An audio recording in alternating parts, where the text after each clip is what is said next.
بہرحال یہاں پر میں 3 وظیفے ایسے بتاؤں گا انشاءاللہ جو ٹاپ آف دا لسٹ 3 وظائف ہیں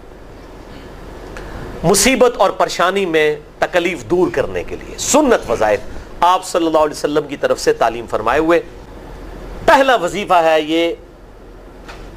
لا الہ الا انت سبحانک انی کنت من الظالمین کا۔ لا الہ الا انت سبحانک، نہیں ہے کوئی معبود سوائے تیرے اور تو تو پاک ہے اللہ، تو تو غلطی کر ہی نہیں سکتا۔ انی کنت من الظالمین، بے شک میں ہی خطا کار ہوں، میں ہی ظلم کرنے والا ہوں، میں ہی غلطی کرنے والا ہوں۔ جامعہ ترمذی میں انٹرنیشنل نمبر کے مطابق 3505، مشکات میں 2292 نمبر یہ حدیث ہے، اور قرآن حکیم میں تو ہم پڑھ چکے ہیں سورۃ الانبیاء آیت نمبر 87 اور 88 میں آپ صلی اللہ علیہ وسلم نے ارشاد فرمایا کہ یونس علیہ السلام نے مچھلی کے پیٹ میں اپنے رب کو ان الفاظ کے ساتھ پکارا تھا، لا الہ الا انت سبحانک انی کنت من الظالمین۔ اور پھر آپ صلی اللہ علیہ وسلم نے فرمایا کہ جو کوئی شخص اپنے کسی بھی معاملے میں، کسی بھی پریشانی میں اس دعا کے ذریعے اللہ کی طرف متوجہ ہو، اللہ تعالیٰ اس کی دعا کو قبول فرما لیتا ہے۔ اور قرآن میں بھی آ گیا نا کذالک ننجی المؤمنین، اور کتنا بڑا فتویٰ آیا میرے بھائیوں سورہ الصافات 143 144، فلولا انہ کان من المسبحین، اگر یونس ہمیں ان الفاظ میں ہماری تسبیح نہ کرتا للبث فی بطنہ الی یوم یبعثون، تو مچھلی کے پیٹ میں قیامت تک مچھلی کے پیٹ میں رہتا اگر اس طرح نہ ہمیں پکارتا، اس کی قبر مچھلی کا پیٹ بن جاتی۔ یعنی یہ اتنا عطاب، اور وہ دور ہو گیا اس دعا سے، بہت بڑے اسماء اعظم میں سے ہے۔ تو یہ بہترین دعا، بہترین وظیفہ،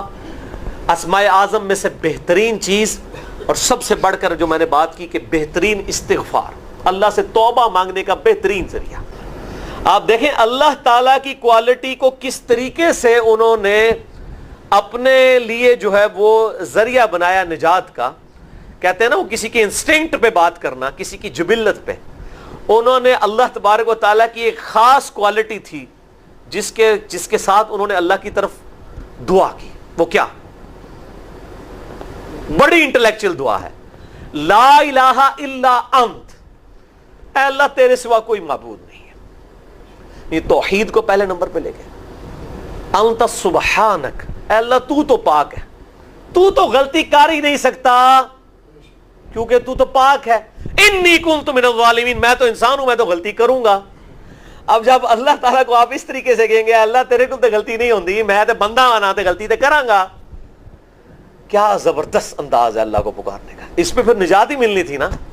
اللہ تعالیٰ کی وہ کوالٹی انہوں نے ذکر کی ہے، اللہ میں تو بندہ ہوں نا تو غلطی کروں گا نا، تجھ سے تو غلطی نہیں ہونی، تو پاک ہے، غلطی تو میں نہیں کرنی ہے نا، تجھ سے تو ہو نہیں سکتی، جب میں کر بیٹھا ہوں تو معاف کر دینا۔ بہترین دعا ہے واللہ، بہترین استغفار ہے، اور صحیح بخاری اور مسلم کی متفق علیہ حدیث ہے، جب آپ تشہد میں بیٹھو تو درود شریف کے بعد جو اپنے رب سے چاہو مانگو، اس میں یہ دعا بھی آپ اپنے اوپر لازم کریں۔ یہ اسماء اعظم میں سے ہے، اپنی دعاؤں میں اس دعا کو کریں۔ دعا کی قبولیت کے لیے یہ آپ سمجھیں اللہ تعالیٰ کی طرف سے کیٹالسٹ ہے، جسے ہم وہ کیمسٹری میں کہتے ہیں کیٹالسٹ، کیمیکل ریئیکشن کو تیز کرنے والا، یہ کیٹالسٹ ہے۔ لا الہ الا انت سبحانک انی کنت من الظالمین۔ دوسرا وظیفہ وہ بھی جامعہ ترمذی میں انٹرنیشنل نمبر کے مطابق 3524 نمبر حدیث ہے، لیکن ترمذی کا طریق جو ہے وہ ضعیف ہے۔ یہ میں پہلے بتا دوں، امام ترمذی نے ساتھ لکھا ہے یہ روایت کمزور ہے، لیکن ضروری نہیں ہوتی کہ روایت اگر ترمذی میں کمزور ہے تو کہیں اور وہ روایت صحیح نہیں موجود ہے۔ اس کی صحیح سند المستدرک للحاکم میں انٹرنیشنل نمبر کے مطابق 1862 نمبر موجود ہے،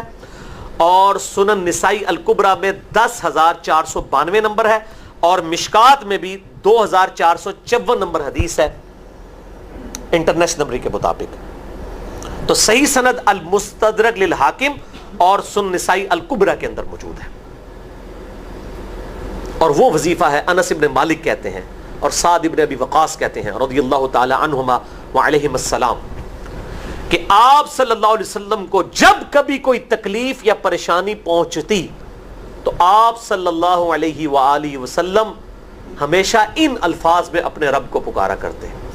یا حی یا قیوم برحمتک استغیث، اے خود سے زندہ ہر چیز کو تھامنے والے، میں تیری رحمت کے ساتھ تیری مدد کا سوال کرتا ہوں۔ استغیث بولیں گے نا الف کے ساتھ، حمزہ کے ساتھ، تو یہ سنگولر کا صیغہ ہوگا،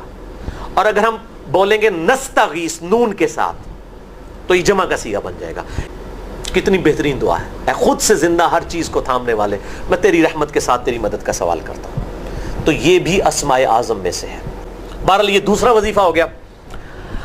اب تیسرا وظیفہ جو ہے کمال وظیفہ، صحیح بخاری میں موجود ہے، انٹرنیشنل نمبر کے مطابق 4563 نمبر۔ ابن عباس رضی اللہ تعالی عنہما کہتے ہیں وعلیہم السلام، وہ کہتے ہیں کہ سیدنا ابراہیم علیہ السلام کو جب آگ میں پھینک رہے تھے نا، تو ابراہیم علیہ السلام نے اس وقت کہا تھا حسبنا اللہ ونعم الوکیل، ہم نے اللہ ہی پر بھروسہ کیا اور وہی بہتر کارساز ہے۔